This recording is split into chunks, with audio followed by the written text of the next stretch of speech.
Hello class, today I'm going to teach you how to crochet. We are going to learn how to slip knot, how to chain, and how to make single crochets. A little background on my crochet journey so far. I've been crocheting for about 2 years, and these are a few items that I've made. A lot of my stuff I typically give away, so these are just items I haven't given away yet. To start, you will need a couple of different materials.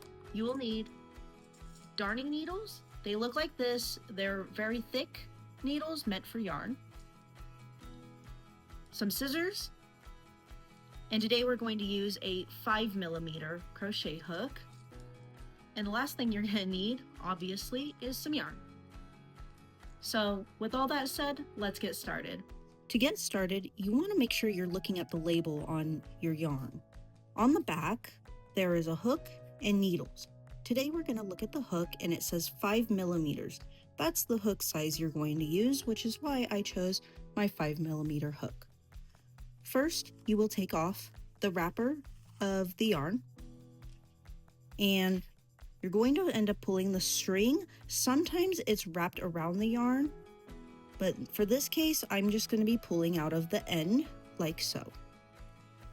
To start, you'll have a short tail of the yarn and the long one that is connected to the ball of string. You're going to take that end, it's called the yarn tail. You are going to take your long string and you're going to take your right hand and put it over your left. So you wrap it over and it looks kind of like an X. You want to go through the hole with your index and thumb and grab the long tail, not the short one, and pull it through the hole like so. You should have something that looks like this. Now, you're going to grab your hook and put it through the hole. And you will grab your long tail and pull tightly so that it looks like this. If you pull the short end, it'll make the hole bigger. If you pull the long end, it'll make the hole smaller. Now that you have that, you want to slide your yarn all the way down to the hook and wrap your string around your index finger with your left hand and grab the tail of the yarn with your pinky and ring finger. Now, we're going to learn how to chain. So when you chain, you go under the yarn and grab the yarn with your hook and pull through the hole.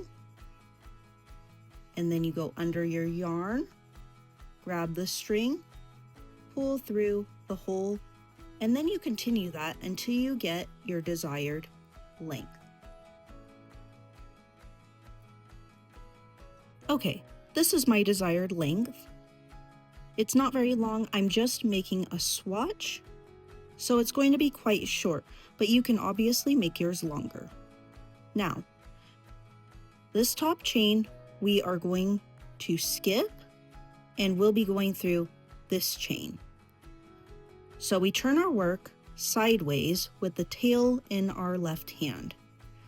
We are going to take our crochet hook, we are going to put it through the hole like so. So it should look something like this. Now we are going to go underneath our yarn just like that, and we are going to pull through one loop. So you should have 2 loops on your hook.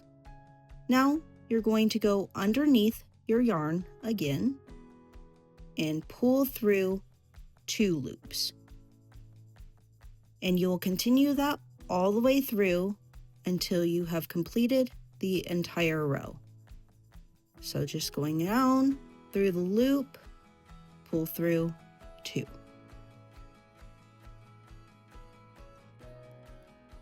Now that I've completed almost my entire row except for the last stitch, I'm going to show you how to make the last stitch. So you take your crochet hook and you already have it through a loop.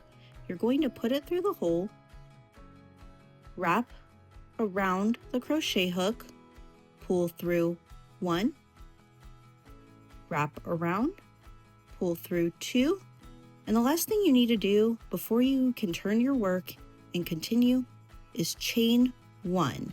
So how we made the chains, you're going to do the same exact thing by wrapping underneath and pulling through the loop. And then you'll turn your work to the left, just like this, and then you can continue making your single crochets.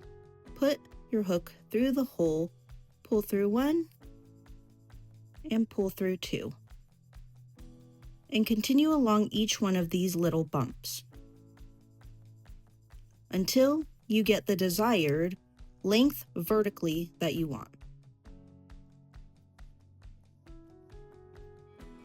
Okay, so I have done my last row and I have not chained 1 yet. So this is what it looks like, and I am going to chain 1 to end my project, and I am going to take my hook and pull up. Once I've pulled up, this is where the scissors come in handy. I'm going to take my scissors and I'm going to take this long string, not the loop, the long string. And I am going to cut a long tail. It really doesn't matter how long it is. Now that I have cut my string, I have my loop and I have my little tail hanging out. I'm going to put my finger through the loop and I am just simply going to pull upwards, which will bring the tail all the way through. Now, this is where the darning needles come in. You're going to open your darning needles and take one out. Doesn't matter what size, you just need a darning needle. You're going to take one of your ends and you're going to pinch between your fingers like so. You're going to hold your needle at the sharp end and you are going to have the hole on the left end, and you are going to put your string through the hole and pull it all the way through. Now you don't want to pull it all the way down to your work. You're going to pull it about halfway through, and now we're going to weave in our ends. So we're going to start, it doesn't matter on which side at this point, but we're going to stick our needle through our first bump like so. And we are going to pull the pointy end and let go of the loop end. And we are going to pull it through to the side all the way. And now, whichever side your yarn is on, sticking out, is where you want to enter back through. So you will enter on this side and you are going to stick your needle through the next bump and push it through and pull the sharp end either until you have used all of the string or you have reached the end of the row. So you'll keep doing this. Once you have finished, pull the string tight but not too tight or it'll make your work wrinkle up. Now, you are going to take the needle and simply pull it away from your work to get the string out of your needle. Now, you'll have your string at the end and you're going to take your scissors and you're going to cut as close to your work as possible, but you don't want to cut your work. So make sure that you're just cutting the end. Now you can throw that away and work on the bottom one. Do the exact same steps for the bottom. Now that you're done, your work should look something like this. This is just a swatch, but this would have made a really nice skinny scarf if I had continued. I hope that these instructions have helped you learn how to crochet, and just remember, if your stitches are wobbly at first, you're doing it right. Crochet takes time and practice. Thank you for watching.